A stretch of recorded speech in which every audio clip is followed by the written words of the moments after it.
Mga kautang, 7,000 agad yung nautang ng borrower sa loan application na to. At yes, no, approve agad siya nito. So, i-share ko ngayon sa inyo kung magkano nga ba yung nakuha niya dito, kailan babayaran, at magkano yung ibabalik niya sa 7,000. So, mga kautang, ito muna yung mga pinaka-importanting details na dapat nating malaman bago tayo uutang sa kahit anumang utangan online. Hello mga kautang, welcome back dito sa aking channel. This is Clarice, ang inyong number 1.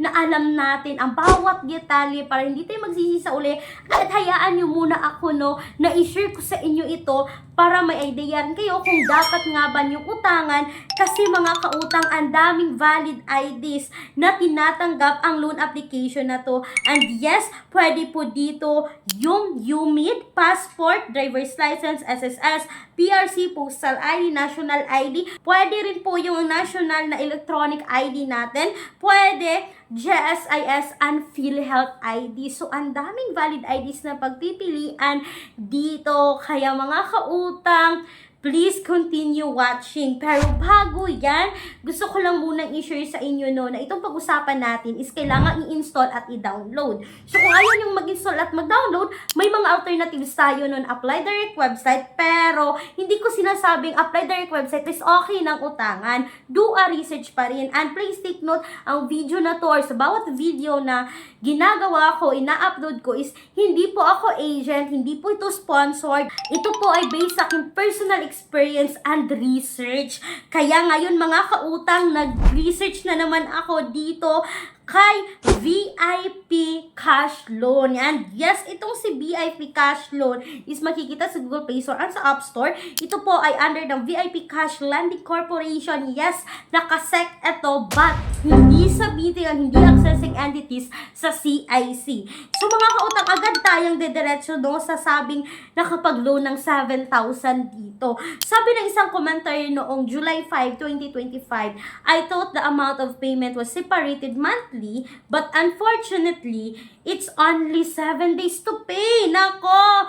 And your loan received is not full. My loan is 7,000, but I received 4,900 only. I am so disappointed. So, ito na yung sabi ko mga kautang, 7,000 nga yung offer, pero yung na-receive 4,900 in just 7 days. Nakakaloka naman, VIP Cash. No? So mga kautang, si VIP Cash is makikita sa App Store na sabi ko, meron po itong 4.8 star and 4K reviews na alam ko na hindi na to bago sa inyo. Alam ko na ang dami na sa inyo dyan ang nakapagsubok nito, pero kakabungad pa lang ng ganitong review is hindi na agad natin to subukan. Para sa akin, hindi na to recommended kasi based pa sa ibang experience mga kautang ng mga nag-comment dito, auto-reject, just collecting information. Sabi pa ng isa, done all process but still not approved, not worth recommending. Sabi pa, never got approved, worst loan of ever. So mga kautang, ang dami ko nabasa dito na hindi daw nag-a-approve si VIP Cash. At ito pa, noong July 29, 2025, I loaned 1,000. The amount that I received is 670. So, mga kautang, sa 1,670 yung na-receive ng isang commenter dito kay VIP Cash. So, mga kautang, make sure na magbasa tayo. It can help sa atin na magbasa kasi may mga commenter talaga dito na talagang nakapagsubok, na legit na nakapagsubok sila, legit na nakapag-utang sila, na nag-share sila, which is napaka-thankful natin sa mga ganyang mga borrower, na nag-share ng legit experience nila. Kasi kahit ako as a reviewer is nagre-research ako. So, dapat kayo rin mga kautang, dapat nagre-research din kayo bago kayo umutang sa kahit anumang loan application. And ito na nga, hindi naman ito recommended. Magbibigay na lamang ako ng mga alternatives sa inyo, but hindi ibig sabihin ay nabanggit ko utangan yun na ha.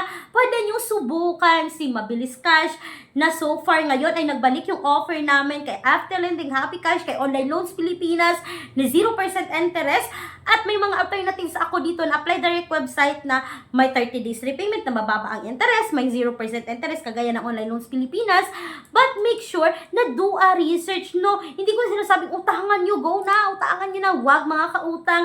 Nasa sa inyong mga kamay pa rin ang desisyon sa pag-utang. And speaking po sa pangmalakihang utangan na nag-o-offer ng minimum 20,000, maximum of 2 million pesos, yes, legit po ito na bangko. Hindi po ako personal nagpapautang dito, but nag-a-assist, nagpa-process po kami sa bank personal loan. So, kung kayo ay employed dyan, kung kayo ay nasa BPO company at least 3 years, kayo ay hindi bababa ng 20,000 na monthly income, kayo po ay qualified dito. But make sure, no, please take note that all applications submitted is subject for bank approval. Hindi ko sinasabing nagpapasa na tayo ngayon, is ma-approve talaga kayo 100% kasi si Bangko is kinukuha talaga nila yung mga credit history natin, nag-evaluation pa yan. Hindi kagaya dito sa mga loan application, no, na after mo ma-apply is malalaman mo talaga agad kung approve ka ba or decline. But si Bangko, 3 to 10 banking days po ang kailangan nating antayin para malaman natin kung tayo ba ay approve or decline dito. Kaya mga kautang, kung gusto nyo ng ibang details pa dito, for more details sa bank personal loan, kindly email me right away, clarissa@gmail.com, or you can also Viber me na makikita yung Viber number sa screen. So sana mga kautang ay nakatulong itong quick and honest review ko about kay VIP Cash na para sa akin hindi recommended ngayong 2025. Once again mga kautang, this is Clarissa, ang inyong number 1 pala utang dahil utang is life. Bye bye bye mga kautang!